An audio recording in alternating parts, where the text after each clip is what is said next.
नमस्कार दोस्तों, आज की वीडियो में हम हिंदी के विराम चिन्हों के विषय में पढ़ेंगे। क्या होते हैं ये विराम चिन्ह? विराम का अर्थ होता है रुकना, ठहरना या फिर विश्राम कह सकते हैं। ठीक है, तो आप देख सकते हैं मैंने लिख भी दिया है। हम इस टॉपिक को प्रतियोगी परीक्षाओं के दृष्टिकोण से पढ़ रहे हैं, तो इनसे संबंधित जो बहुत ही महत्वपूर्ण क्वेश्चन है उन सबको भी मैं आपको बताती चलूंगी। ठीक है, तो सबसे पहले तो आपसे विराम का अर्थ ही पूछा जाता है। यह बहुत इंपॉर्टेंट क्वेश्चन है। आपसे पूछा जाता है कि विराम का अर्थ क्या होता है, और आपको ऑप्शन में जो शब्द दिखेंगे तो उनमें आपको ये ध्यान में रखना है कि विराम का अर्थ होता है रुकना, ठहरना या फिर विश्राम। तो इनमें से जो भी मिले वो आपका आंसर होगा। ठीक है, समझते हैं कि ये विराम चिन्ह होता क्या है। किसी वाक्य को बोलते समय या लिखते समय कहीं ना कहीं थोड़ा बहुत हमें रुकना पड़ता है, और उस रुकने के कारण ही, उस ठहराव के कारण ही भाषा स्पष्ट, अर्थवान एवं भावपूर्ण बन पाती है। तो लिखित भाषा में बोलते समय तो हम रुक जाते हैं, तो आपका सेंटेंस या जो अर्थ है वो अपने आप समझ में आ जाता है। बोलते समय हम जहां रुकते हैं उससे आपका सेंटेंस का अर्थ निकल जाता है। किंतु लिखित भाषा में इसी ठहराव को, यह जो विश्राम है, ये जो ठहराव है, ये जो रुकना होता है बीच में थोड़ा सा, उसके लिए कुछ विशेष प्रकार के चिन्हों का प्रयोग किया जाता है। तो लिखित भाषा में इस ठहराव को दर्शाने के लिए एक विशेष प्रकार के चिन्हों का प्रयोग किया जाता है, और इन्हीं चिन्हों को विराम चिन्ह कहा जाता है। अब ध्यान दीजिएगा, हम बोलने में भी गलती करते हैं, लिखने में भी गलती करते हैं। ठीक है, विराम चिन्ह होता है। ठीक है, चिन्ह हम क्या बोलते हैं, हमारे मुंह से जैसे होता ना कि मुख सुख की सुविधा के लिए हम हमेशा इसका उच्चारण गलत करते हैं। हम हमेशा न को पहले ला देते हैं, चिन्ह बोलते हैं। ठीक है, लेकिन सही उच्चारण क्या है, सही प्रोनाउंसिएशन है इसका चिन्ह। ह पहले आता है और वो भी आधा है। ठीक है, तो विराम चिन्ह। ठीक है, ये जो विराम चिन्ह है ये बहुत महत्वपूर्ण होते हैं हमारे लिखित भाषा में।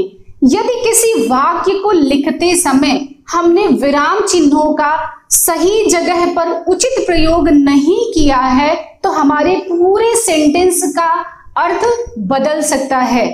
दूसरे शब्दों में हम यह भी कह सकते हैं कि हमारे वाक्य का जो अर्थ है उसका अनर्थ भी हो सकता है। इनकी इंपॉर्टेंस या इनकी महत्ता कितनी है ये आप एक उदाहरण के माध्यम से समझिए। जैसे एक सेंटेंस है,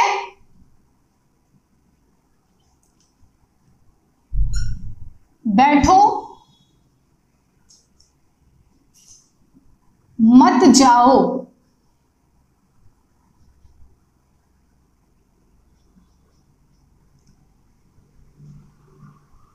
ये एक सेंटेंस है। ठीक है, और जब कोई भी वाक्य समाप्त हो जाता है तो उसके अंत में विराम चिन्ह का प्रयोग किया जाता है। ये जब हम 1 बाय 1 करके चिन्हों के विषय में पढ़ेंगे तो वहां मैं आपको डिटेल में बताऊंगी। ठीक है, अभी आपको सिर्फ ये देखना है कि ये एक सेंटेंस है, बैठो मत जाओ। इसके बीच में ये लिखित भाषा है, और इसके मैंने कहा कि लिखित भाषा में बीच में कहीं ना कहीं रुकना पड़ता है, जहां पे हम विराम चिन्हों का उचित प्रयोग करते हैं। यदि वह चिन्ह का प्रयोग सही स्थान पर नहीं किया गया तो हमारे पूरे वाक्य का अर्थ बदल सकता है। तो यहाँ पर देखिए, हमने इस वाक्य में किसी भी वाक्य के बीच में किसी भी चिन्ह का प्रयोग नहीं किया है, और सेंटेंस क्या है कि बैठो मत जाओ। अगर हम इसे देखें तो हर व्यक्ति पढ़ने वाला इसका 2 अलग अर्थ बताएगा। बैठो मत जाओ का मतलब समझ नहीं आ रहा है कि रुकना है कि जाना है। अब इसे फिर से देखिए, जब हम इनमें सही विराम चिन्हों का प्रयोग करेंगे तो इनका अर्थ क्या निकलेगा। ठीक है, उचित प्रयोग बहुत अनिवार्य है। हाँ, मैं इसको 2 बार लिख रही हूं क्योंकि हमें इसके 2 अर्थ, अपने आप ही 2 अर्थ निकल जाएंगे। ठीक है, हमने कहा बैठो मत जाओ, इसका मतलब क्या हो जाएगा कि रुकने के लिए कहा जा रहा है। देखिए, जब हम किसी को बोलेंगे, जैसे एक उदाहरण लीजिए कि आपका प्रिय मित्र आपके साथ बैठा है और आप उसके साथ और भी टाइम स्पेंड करना चाहते हो और आप उसे रोकना है, तो आप क्या कहेंगे? जैसे जब हम बोलते हैं तो क्या बोलेंगे? बैठो मत जाओ। ये क्लियर हो गया बोलने में, ठीक है, क्योंकि हमने बैठो कहने के बाद थोड़ा सा रुका, उसके बाद बोला कि मत जाओ, बैठो मत जाओ, ठीक है। लेकिन अब हमें लिखने में जब लिखित भाषा की बात आती है तो हमें सही स्थान पर विराम चिन्ह का प्रयोग अनिवार्य है। तो जब हमें रोकना है तो हम कहेंगे बैठो, उसके बाद हमने एक विराम चिन्ह का प्रयोग किया है और ये जो विराम चिन्ह है इसे कहते हैं अल्प विराम, जिसे अंग्रेजी में कहते हैं कॉमा, ठीक है। तो अब इस सेंटेंस को आप पढ़ेंगे तो बोलेंगे बैठो मत जाओ, और इस पूरे सेंटेंस का मतलब निकल रहा है कि रुकने के लिए कहा जा रहा है कि अभी मत जाओ, रुको, ठीक है। अब यहां पे हम बैठो मत, हमने यहां पे इस विराम, ये अल्प विराम का प्रयोग किया है, कहा है कि बैठो मत जाओ। जब हम बोलेंगे तो ऐसे कहेंगे ना कि बैठो मत जाओ, इसका मतलब क्या है कि जाने के लिए कहा जा रहा है, जाओ। पर लिखित भाषा में अगर आप इसी सेंटेंस में देख रहे हैं कि हमने अल्प विराम का प्रयोग दो अलग अलग स्थान पर किया है, तो दोनों का अर्थ भी अलग हो जा रहा है। अब सपोज कीजिए आपको अपने मित्र को रुकने के लिए कहना है और आपने कहा बैठो मत जाओ, तो आपका अर्थ पूरा बदल गया। आप अपने मित्र को रोकने के बजाय उसे जाने के लिए कह रहे हैं। तो इनकी जो महत्ता है, जो इंपॉर्टेंस है, वो तो आप समझ गए होंगे कि अगर हमने लिखित भाषा में विराम चिन्हों का सही स्थान पर उचित प्रयोग यदि नहीं किया तो हमारे पूरे सेंटेंस का अर्थ बदल सकता है। कह सकते हैं कि अर्थ का अनर्थ भी हो सकता है, ठीक है। ये हो गया आपके विराम चिन्ह किसे कहते हैं, इसके संबंध में बात करते हैं हम।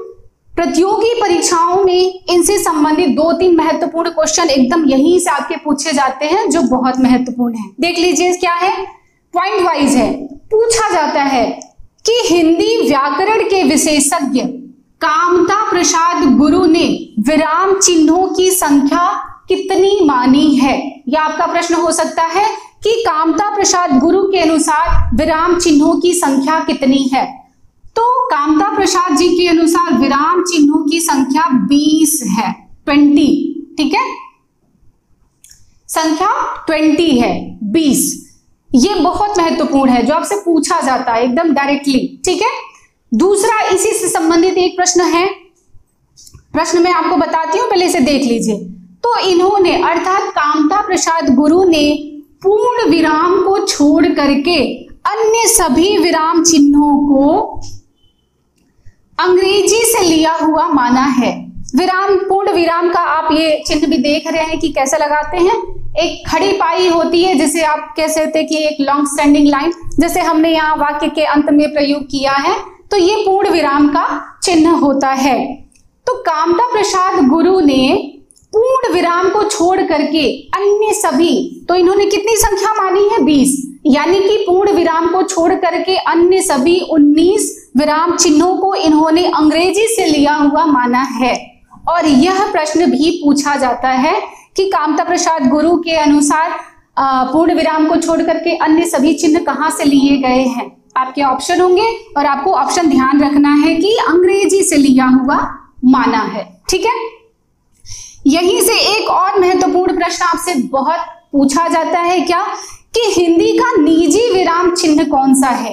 निजी का मतलब आप समझ रहे हैं कि हिंदी का अपना, जैसे आपने यहां देख लिया कि पूर्ण विराम को छोड़ करके अन्य सभी 19 को अंग्रेजी से लिया हुआ माना है। तो अब यही प्रश्न आपसे पूछा जाता है कि हिंदी का अपना निजी विराम चिन्ह कौन सा है, तो वह है पूर्ण विराम। यह बहुत महत्वपूर्ण है और आपको ध्यान रखना है, ठीक है। हिंदी का अपना निजी विराम चिन्ह पूर्ण विराम है। और एक और प्रश्न बनता है कि ये जो पूर्ण विराम है वो कहां से लिया गया है। तो हिंदी का जो अपना निजी विराम चिन्ह पूर्ण विराम है वह संस्कृत भाषा से लिया गया है। क्योंकि आप जानते हैं कि संस्कृत को हिंदी भाषा की जननी कहा जाता है, यानी हिंदी का जो विकास है या जो हिंदी की उत्पत्ति है वो संस्कृत भाषा से है। तो प्राचीन काल में संस्कृत में पूर्ण विराम का प्रयोग बहुत समय तक चलता रहा है, इसी कारण वहां से अर्थात संस्कृत से ही पूर्ण विराम का प्रयोग हिंदी में भी किया जाता है। ठीक है, तो ये हो गई आपकी बात। अब बात आती है सभी विराम चिन्हों को पढ़ने की। तो विराम चिन्हों के प्रकार आपको पता चल गया कि इनकी संख्या 20 है। उसमें सबसे ज्यादा महत्वपूर्ण लगभग 18 हैं। मैं आपको सबके बारे में बताऊंगी, तो 1 बाय 1 करके देखेंगे।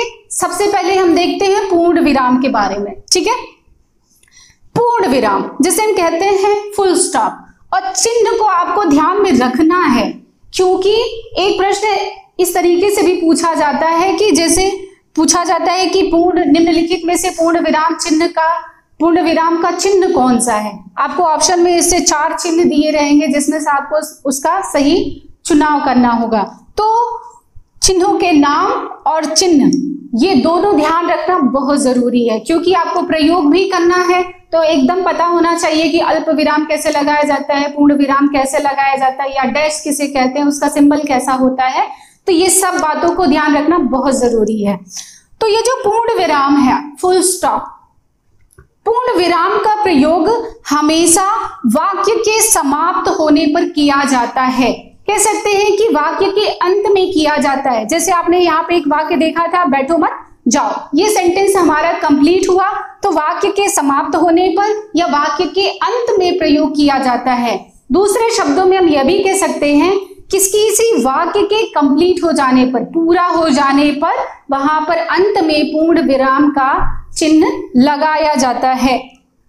अब इसके संबंध में बहुत महत्वपूर्ण बात है कि पूर्ण विराम का प्रयोग प्रश्न सूचक एवं विस्मयादि सूचक वाक्यों को छोड़कर अन्य सभी प्रकार के वाक्यों के अंत में किया जाता है। तो आप देख रहे हैं कि प्रश्न सूचक यानी क्वेश्चन मार्क जो होता है, जैसे मैं आपसे पूछूं आपका नाम क्या है, आपका घर कहाँ है, आपके पापा का नाम क्या है, तो यहाँ पे ये जो क्वेश्चन मार्क होता है, ठीक है, प्रश्नवाचक जो चिन्ह होता है, और एक होता है विस्मयादिबोधक। तो ये जो इन दोनों को छोड़ करके, ऐसे सेंटेंस, ऐसे वाक्यों को छोड़ करके अन्य सभी प्रकार के वाक्यों के अंत में पूर्ण विराम का प्रयोग किया जाता है। उदाहरण स्वरूप आप देख सकते हैं, मैंने लिख दिया कि हिंदी भारत की राष्ट्रभाषा है। ये एक सेंटेंस कंप्लीट हो गया, तो हमने अंत में पूर्ण विराम का प्रयोग किया है। हमें पर्यावरण को नष्ट होने से बचाना चाहिए, सेंटेंस कंप्लीट हो गया, तो हमने वाक्य के अंत में पूर्ण विराम का प्रयोग किया है। बहुत सारे उदाहरण, कोई भी, जैसे अगर कोई आपसे पूछता है कि आपका नाम क्या है, तो ये प्रश्न सूचक चिन्ह है, वहां पे प्रश्न सूचक चिन्ह लगता है। तो इस प्रकार प्रश्न सूचक चिन्हों को छोड़ करके, और जो विस्मयादिबोधक, ये आश्चर्यचकित करने वाले या जो हमारे फीलिंग्स होते हैं, जो भाव होते हैं, उन सेंटेंस को छोड़ करके अन्य सभी प्रकार के वाक्यों के अंत में पूर्ण विराम का प्रयोग किया जाता है। ठीक है, जैसे हम कह सकते हैं कि सीता गाना गा रही है, राम स्कूल जा रहा है, तो सीता गाना गा रही है, सेंटेंस कंप्लीट हो गया, है के बाद पूर्ण विराम। ठीक है, राम स्कूल जा रहा है, सेंटेंस कंप्लीट, पूर्ण विराम, इस प्रकार से। ठीक है, चलिए नेक्स्ट देखते हैं अर्धविराम। अर्धविराम जिसे हम सेमीकोलन कहते हैं, और इसका चिन्ह आप देख रहे हैं कि, और ध्यान दीजिएगा कि मैंने सारे चिन्हों को ब्रैकेट में करके लिखा है। ठीक है, तो इसका चिन्ह होता है, ये जो मैंने ब्लू कलर से लिखा है, डॉट होता है, फिर उसके नीचे कॉमा का सिंबल जुड़ जाता है उसमें। ठीक है, तो अर्धविराम चिन्ह का प्रयोग वाक्य के बीच में थोड़ा सा विराम लेने के लिए हम करते हैं, परंतु वाक्य समाप्त नहीं हुआ होता है।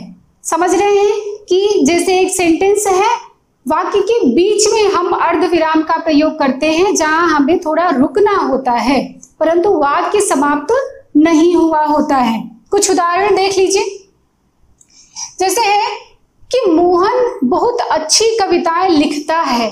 अब यहाँ पे हमने अर्धविराम का प्रयोग किया है, देखिए, परंतु ठीक से गा नहीं पाता, हमारा सेंटेंस कंप्लीट यहाँ हुआ है, इसलिए अंत में हमने पूर्ण विराम चिन्ह का प्रयोग किया है। एक और उदाहरण देखिए, रवि अच्छा विद्यार्थी है।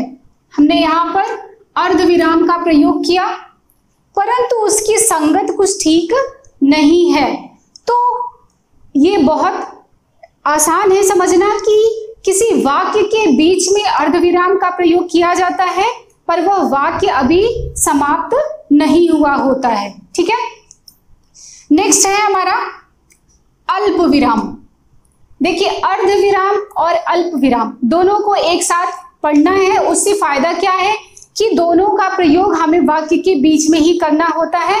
थोड़ा सा अंतर होता है। क्या अंतर होता है वो मैं अभी आपको बता देती हूँ। अल्प विराम जिसे हम कॉमा कहते हैं, और इसका चिन्ह देख रहे हैं कैसे लगाया जाता है, ये है।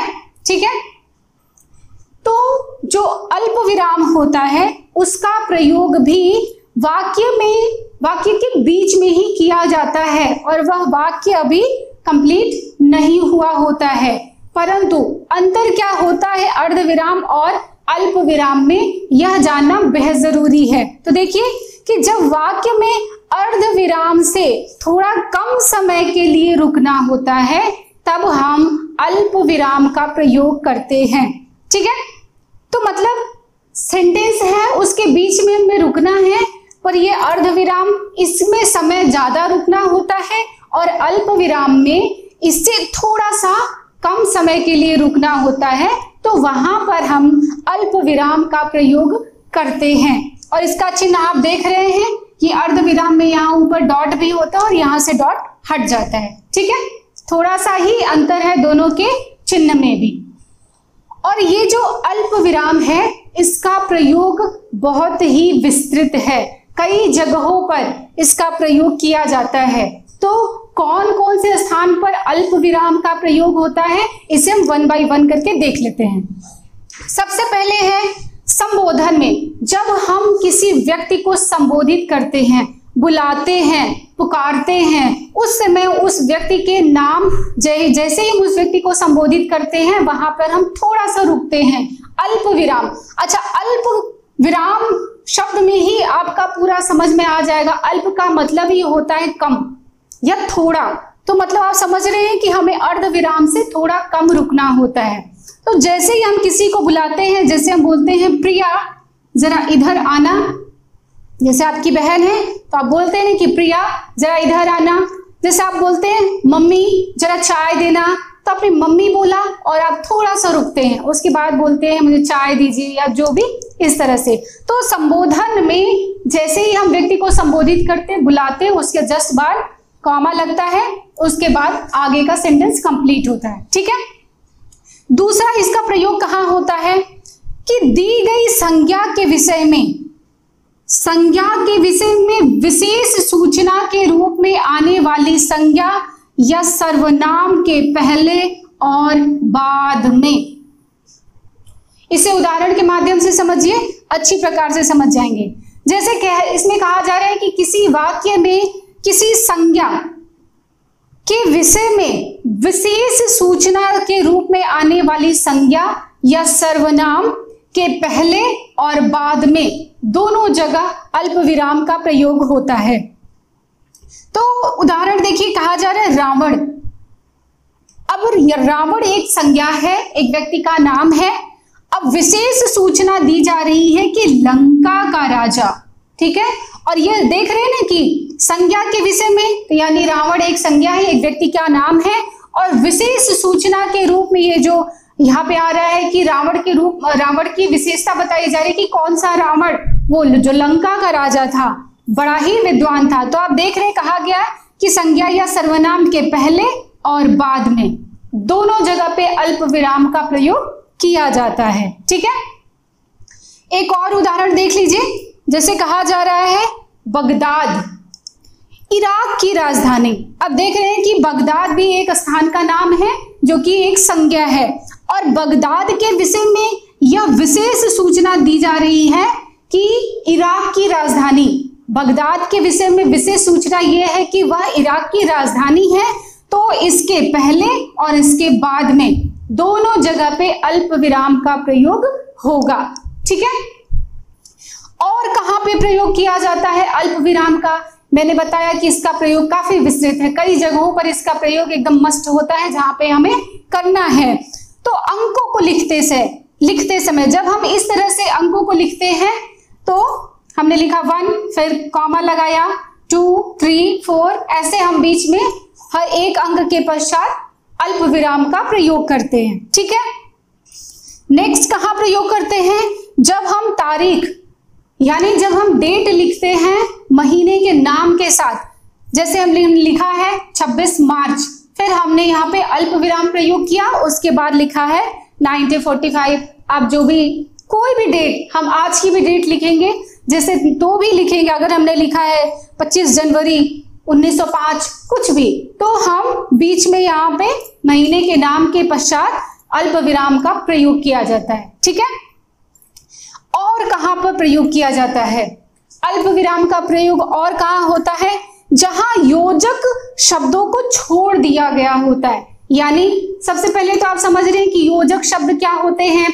जैसे मैंने लिख भी दिया है कि और, तथा, किंतु, परंतु, लेकिन, अथवा, या, ये सब जो है ये योजक शब्द कहलाते हैं। ठीक है, ये सेंटेंस को जोड़ने का कार्य करते हैं, इन्हें संयोजक या योजक कहा जाता है।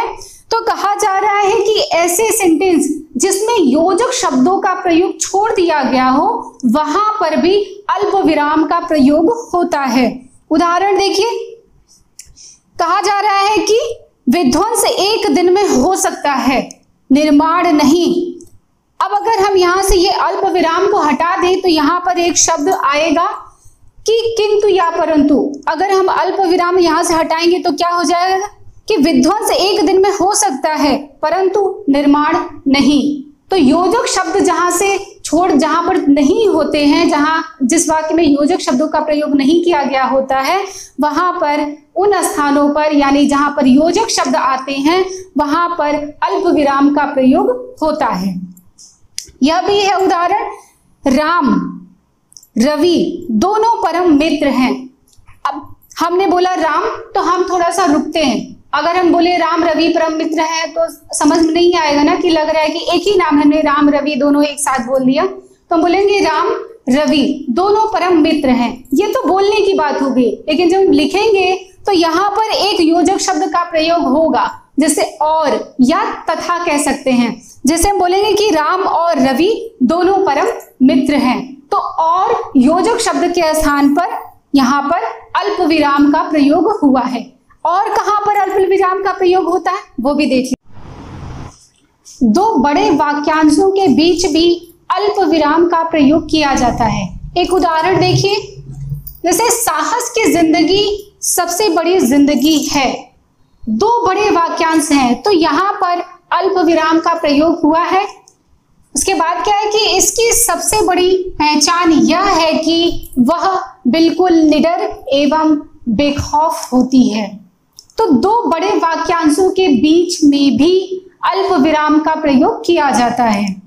और कहां पर प्रयोग किया जाता है अल्प विराम का? देखिए, जैसे कि यदि कोई वाक्य प्रत्यक्ष कथन डायरेक्ट स्पीच में हो तो मुख्य कथन के पहले अल्प विराम का प्रयोग किया जाता है। जैसे देखिए, वैज्ञानिकों ने कहा है।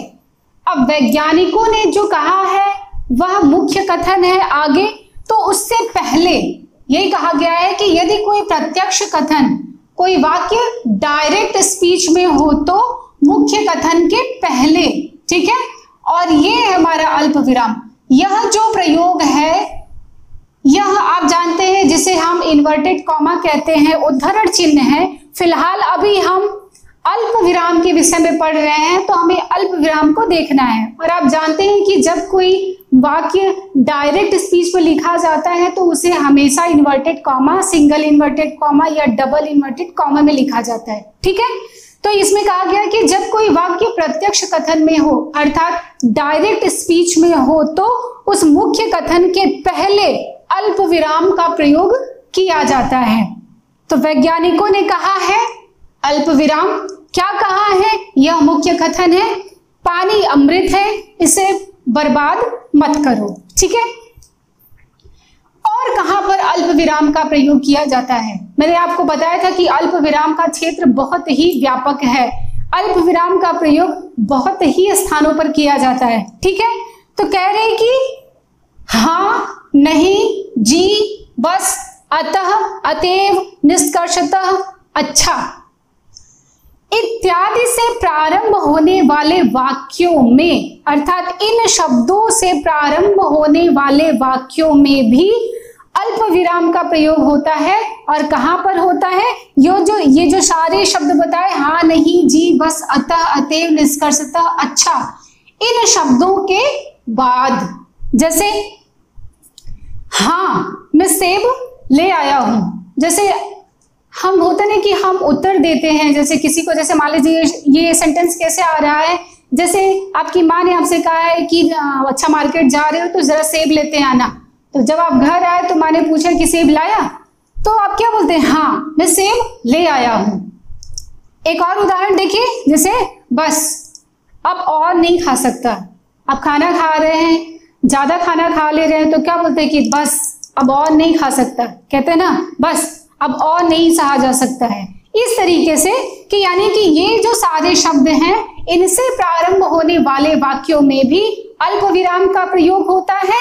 और कहां पर होता है? इन शब्दों के बाद, जैसे ये शब्द प्रयोग होंगे उसके जस्ट बाद अल्प विराम का प्रयोग होता है। ठीक है, तो ये हो गया आपका अल्प विराम। नेक्स्ट विराम चिन्ह है कौन सा? अपूर्ण विराम। इसके कई नाम हैं, इनके अलग अलग नाम है, तो अलग अलग नामों को भी ध्यान में रखना है। अपूर्ण विराम या जिसे न्यून विराम भी कहते हैं, या इसका एक और नाम है उपविराम, और इसे कहते हैं कॉलन। ठीक है, और इसका चिन्ह आप देख रहे हैं कि 2 डॉट होता है, बिल्कुल इस तरह से 2 डॉट होता है। और यह जो अपूर्ण विराम है, इसका प्रयोग अधिकांशतः शीर्षक या टॉपिक लिखते समय एवं निर्देश देने के लिए किया जाता है। उदाहरण स्वरूप आप देख ले रहे हैं, जैसे कामायनी एक अध्ययन, एक निर्देश दिया जा रहा है, जैसे एक टॉपिक भी है, इसका मतलब यह है कि इसके बारे में ही आगे बात की जाने वाली है। ठीक है, जैसे है प्रदूषण एक अभिशाप, यानी कि यह हमारा एक टॉपिक है, एक शीर्षक है, और हम इसके विषय में ही अभी बात करने वाले हैं। ठीक है, प्रेमचंद एक अध्ययन, ये सारे कहने का मतलब यह है कि जो अपूर्ण विराम चिन्ह होता है, या जिसे हम उपविराम या न्यून विराम भी कहते हैं, इसका प्रयोग हमेशा शीर्षक लिखते समय या निर्देश देने के लिए किया जाता है। ठीक है, तो ये हो गए आज की वीडियो में हमने लगभग 4 विराम चिन्हों के विषय में पढ़ा है। शेष बचे हुए चिन्हों के विषय में हम इसके दूसरे पार्ट में पढ़ेंगे। तब तक के लिए धन्यवाद।